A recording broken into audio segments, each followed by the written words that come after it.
Welcome to the Noface Show.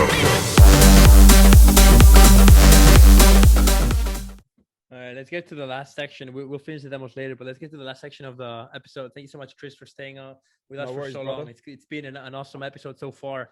But right now it's time for the audience to ask the questions. Enough about me. Let's get the audience asking some questions here. I have followed you since the Hardwell and Steve Aoki collab. Between all of your massive collaborations, who was the easiest to collab with, and who was the most difficult to collab with? That's a good question. The most difficult is Max because I'm slow as fuck. Yeah. But I'll get it's hard to say who's the most difficult without like offending anyone. Do you know what Let's I mean? get to the easiest then. But, the easiest okay, the easiest people. but we can say, but the most difficult, you could say like the most like anal when it comes to most perfectionist, essentially. You know what I mean? That could be. Yeah. No, I hear you. I think the easiest people to work with, Chocolate Puma, really cool guys, really easy to work with, really fast. Gotta shout them out, man, because they're just absolute legends. Who else? Don Diablo was quite tough to work with, not because he did anything, but it was my first time writing in a studio on the spot with an artist, so I was quite nervous at the time, and he's very big even then. Now he's just astronomical. But yeah, man, I remember it was difficult because I was probably too nervous at the time and I felt a lot of pressure. So yeah, man, but then we ended up doing Chain Reaction, turned out all right. But yeah, awesome. That's it. Yeah. Garrett asks here, has Kris ever been promoted by Pete Tong?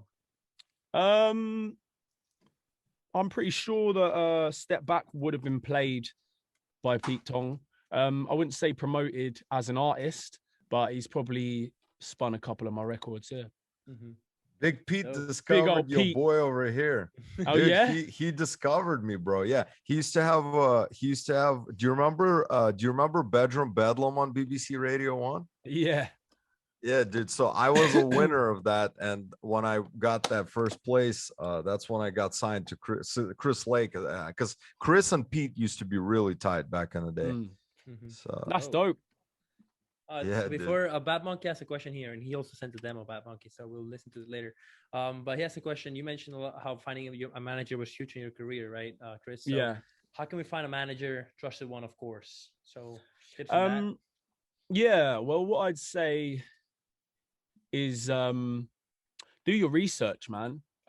Find people online, ring up labels, independent labels, speak to as many people as you can. Sometimes the best manager to have is someone that's really close to you as well, but it does help, of course, if they have musical knowledge in the business.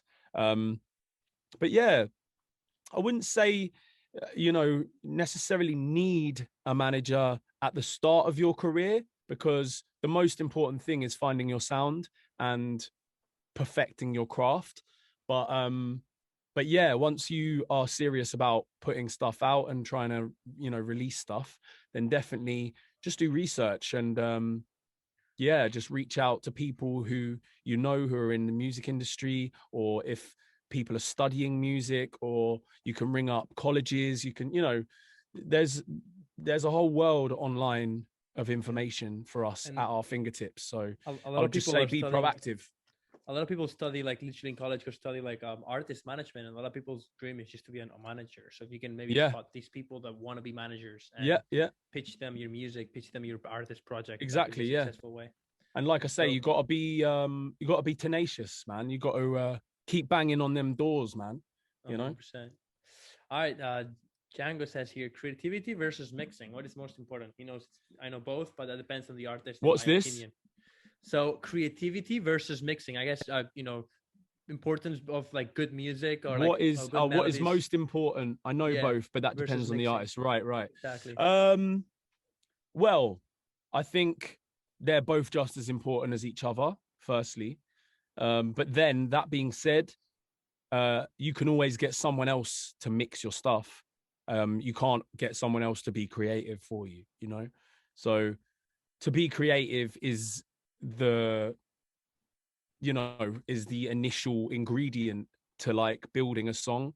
So for me, the creativity is probably the most important thing at the start. But then if you're going to try and get music to professional platforms, major labels, put it up on Spotify, you want to make sure that that mix is popping. You know what I mean? So yeah, I think they're both equally as important, but they work in conjunction with each other.